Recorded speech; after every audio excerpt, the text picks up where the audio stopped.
of this. Here is a guy that worked for George H.W. Bush, had the respect of many in the Washington legal community, and as you know better than anybody, that is a very small community.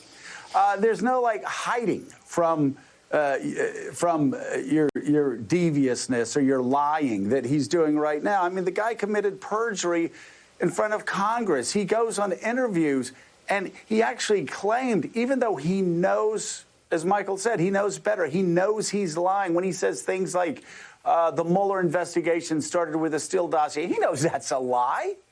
And all of his friends who he's been working with for 20, 30, 40 years, they know that that's a lie, too. They know he's playing the role of Roy Cohn. He's got all the money he wants.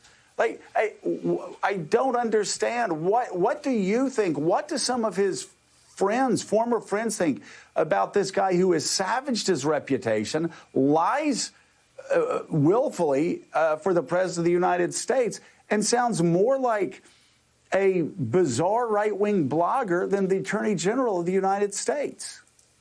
So it is a mystery, and there's a range of opinions among, people who knew him at various times in his career and have admired him. My own view is very similar to Mike Schmidt's. I think he believes it all, and I don't think he wakes up in the morning and looks at himself in the mirror and sees, as you describe him, the president's Roy Cohn, or as the president describes him. I think he looks in the mirror and sees somebody who is righteously standing up for the traditions of the department, even over a bureaucracy that is sometimes overzealous in trying to get the president. And I don't think he seems to have remotely an appreciation of, I think he knows how his actions are received, because he clearly knows that he's angered a lot of people. But I don't think he understands the merits of the anger at all. And I think he is not detained for a moment by anything like self-doubt. And I do suspect he has been very substantially influenced over the years by right-wing media. And so I think he believes a lot of things that seem like crazy conspiracy theories to you and me. Well, but when he says, but hold on a second, I'm sorry. I'll just follow up really quickly, and then we'll go to Barbara. But when he says something like, in an interview, the Mueller investigation started because of the Steele dossier, he knows that's a lie.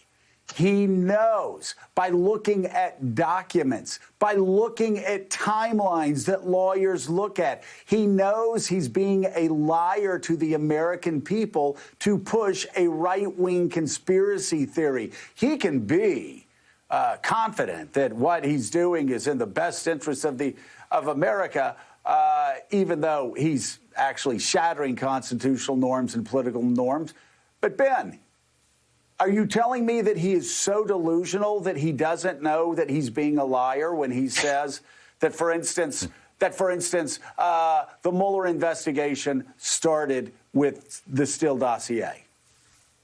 Look, you will not get me to defend that or a myriad other statements that he's made that are factually incorrect and some of which, by the way, may not be factually incorrect. It's just wildly inappropriate for him to be talking about these matters, a lot of which are by his own order under current investigation, yet he talks about them in a kind of speculative fashion.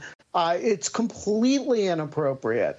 That said, what is in his mind when he makes these material misrepresentations? I don't know.